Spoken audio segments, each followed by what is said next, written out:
Power tiller মেরামত চ্যানেলের পক্ষ থেকে আপনাদেরকে জানাচ্ছি আন্তরিক অভিনন্দন। যারা আমার চ্যানেলটি সাবস্ক্রাইব করেনি তারা সাবস্ক্রাইব করে দেবেন। ইতিমধ্যে যারা সাবস্ক্রাইব করেছেন তাদেরকে অসংখ্য ধন্যবাদ।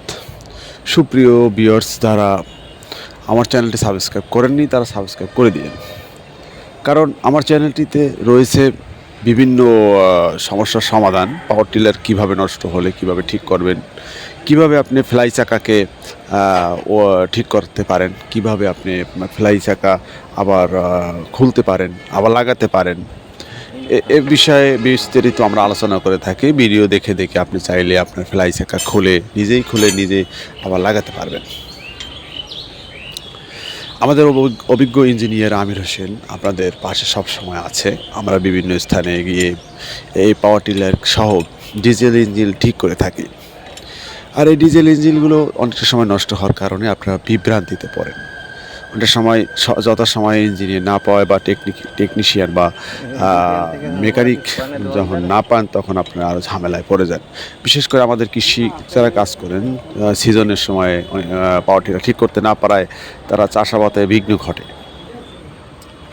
এদিক লক্ষ্য রাখে আমরা অনেকটা সময় এই ভিডিও আপলোড করে থাকি যে কী ধরনের সমস্যা হলে কিভাবে সমাধান করবেন। সুপ্রিয় কৃষক ভাইরা, আপনারা দেখতে পাচ্ছেন যে আজকে আমরা একটা ফ্লাই চাকাকে খুলছি। আর ফ্লাই চাকা খোলার প্রয়োজন হয় অনেকটা সময়, যে যখন আপনার ফ্লাই ভিতরে পিনিয়ামে সমস্যা হয় তখন আপনার ফ্লাই চাকা খোলার প্রয়োজন হয়।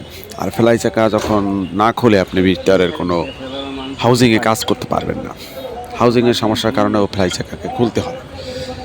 তাই আমরা ফ্লাই চাকা আজকে কীভাবে খুলবো এবং কিভাবে লাগাতে হয়, আপনার একটা টেকনিক আছে, টেকনিকটা আপনাদেরকে দেখিয়ে দিচ্ছি।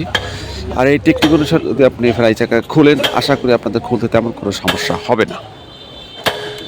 আমরা খুলছি, আপনারা দেখতে পাচ্ছেন যে কিভাবে আমরা খুলছি। আমাদের অভিজ্ঞ ইঞ্জিনিয়ার আমির হোসেন আমাদের সাথেই আছেন, খুলতেছেন।